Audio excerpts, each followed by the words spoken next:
Good day to everyone, and welcome once again to this class. Today, I'm going to be talking about TTT diagrams or time temperature transformation diagrams, as we have seen on this last class. Let's recall first from our last class this TTT diagram in which, as you can see, you are clearly seeing that there is an eutectoid temperature. So you may be wondering, why is this diagram is not in function of carbon percentage, just as the other one? The answer to that question is that all of these TTT diagrams are at 1% only, and for this case, it's in the eutectoid percentage. But what is that percentage? If you remember also from the last class, you had the iron steel carbon composition and equilibrium diagram, which is this one, in which you have different compositions of carbon and different temperatures.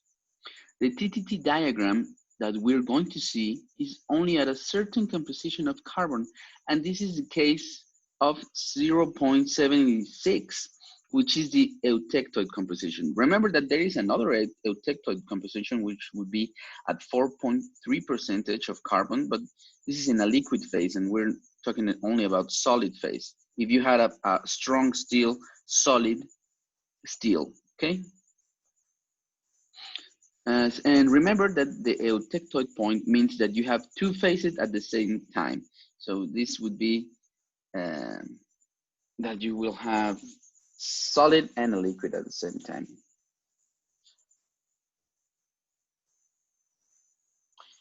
So going back to this TTT diagram, we want to clear some aspects before moving on.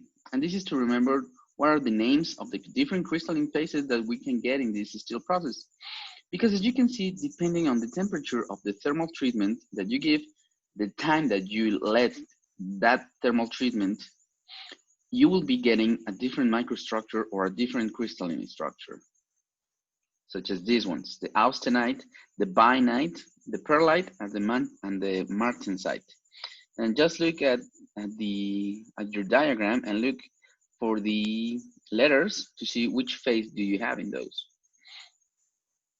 So remember, we have 4 different crystalline phases in these TTT diagrams. The first one is the austenite. Austenite was originally used to describe an iron-carbon alloy in which the iron was in the face-centered cubic or gamma iron form. Next one is the bainite. The bainite is formed at cooling rates slower than that for martensite formation and faster than that for ferrite and perlite formation. Also, there are 2 forms of bainite known as upper and lower bainite. The upper bainite generally forms at temperatures between 550 and 450 degrees. The lower bainite, on the other way, generally forms at temperatures between 400 degrees and 250 degrees. The perlite is usually formed during the slow cooling of iron alloys and can begin at a temperature of 1150 degrees to the eutectoid temperature, which be the 723 degrees, depending on the composition of the alloy. When it has been slowly cooled, the steel is made up of almost entirely grains of perlite.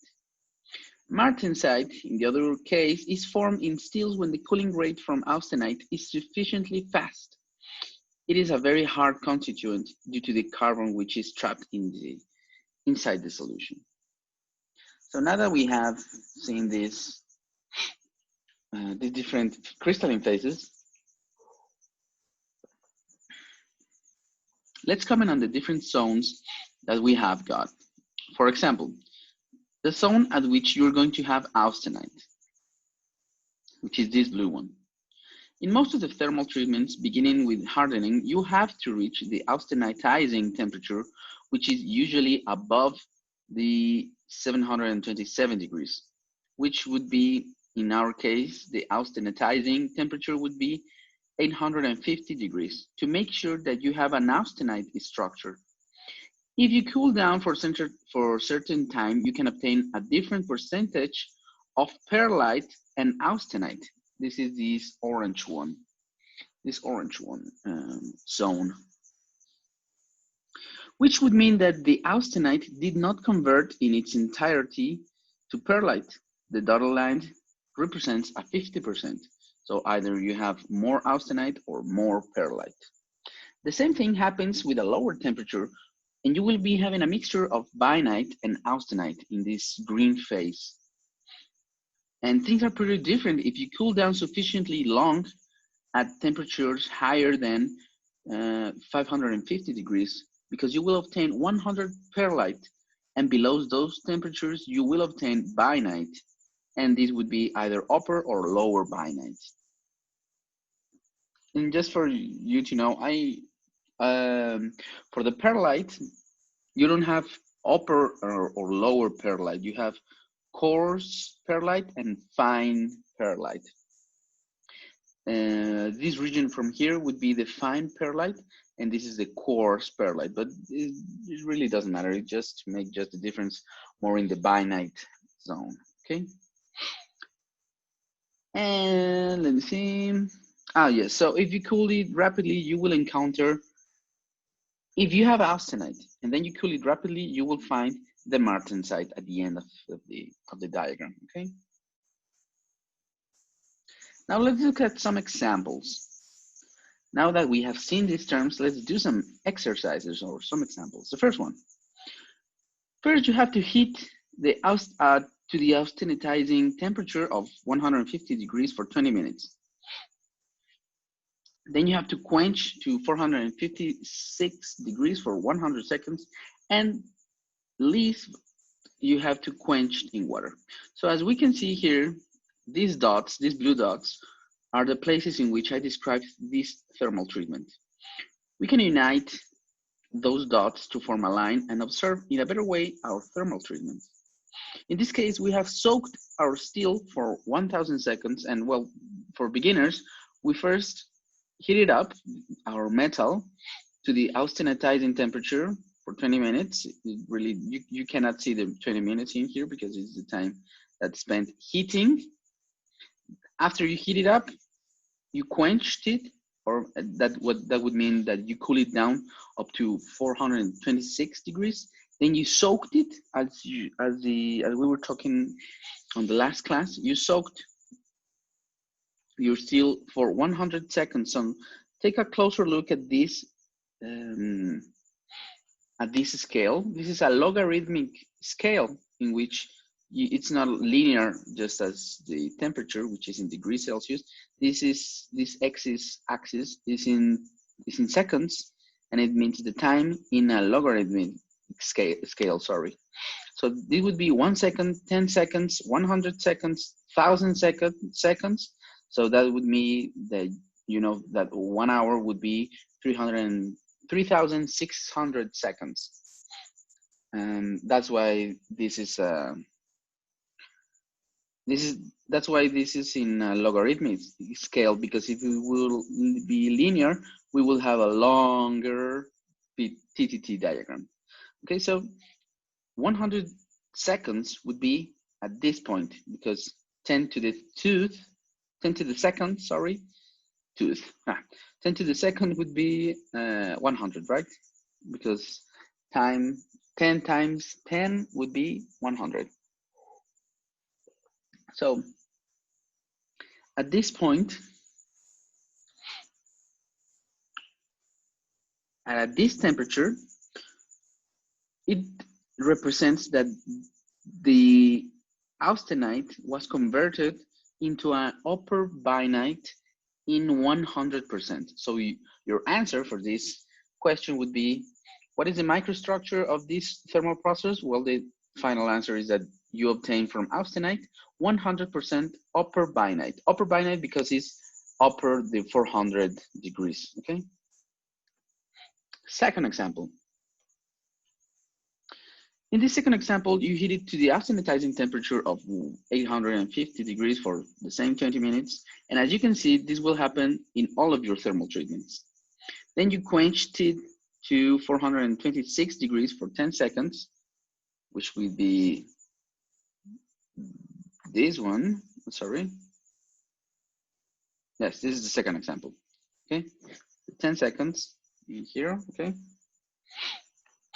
And let me start over. You heat it up to 850 degrees for 20 minutes. Then you quenched it to 426 for only 10 seconds. 10 seconds would be this, because this is 1 second, 2, 3, 4, 5, 6, 7, 8, 9, and 10 seconds.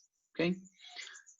Only you quenched it for 10 seconds. And these points led us to be on a 50% of phases between bainite and austenite, meaning that 50% is already upper bainite, and it's upper bainite because it's above the 400 degrees, and it's not going to change at all.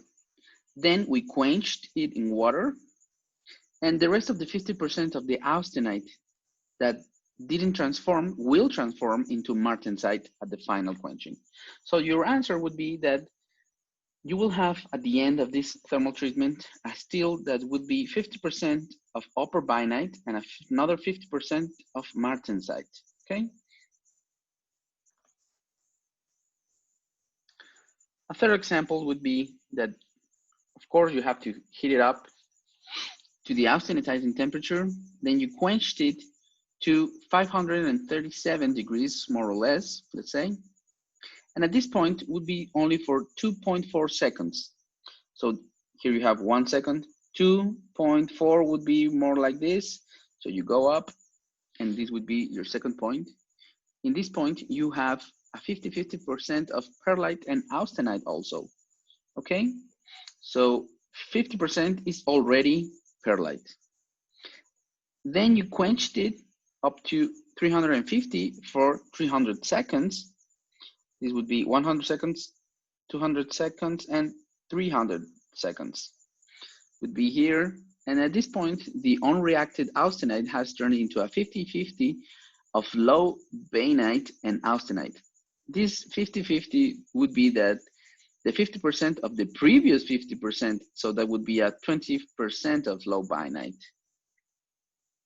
So remember, first in this point, we have a 50% perlite and a 50% of austenite, which still can react to convert into something else. And at the end, you quenched it in water. So what is going to happen that if we have another thermal treatment point in here, you will replace this 50% of austenite with a 25% of low bainite, which would be this, and another 25% of the martensite that will be forming after the quenching, after the final quenching in water. Okay, so they would be a 100%. Look at how is that you're never going to get an austenitized form at the end of your thermal treatment. Okay, it is always going to be a martensite probably, or something else, depending on the thermal treatment that you choose. And your last example. I forgot to put it I forgot to hide this result, but anyway, in the first you have to heat it up to the austenitizing temperature, you know. Then you quenched it to 648 degrees, more or less, for 100 seconds, and you get up to here. This is a phase in which you have 100% of perlite. So it doesn't matter if you quenched it and then you quenched it again into water, into cold water. It doesn't matter because you have already spent 100 seconds at this temperature, and this will tell you that you will have 100% of perlite, or more specifically quartz perlite. So I hope that this information is clear for you and you did understand it. So this would be it. Take good care of yourself.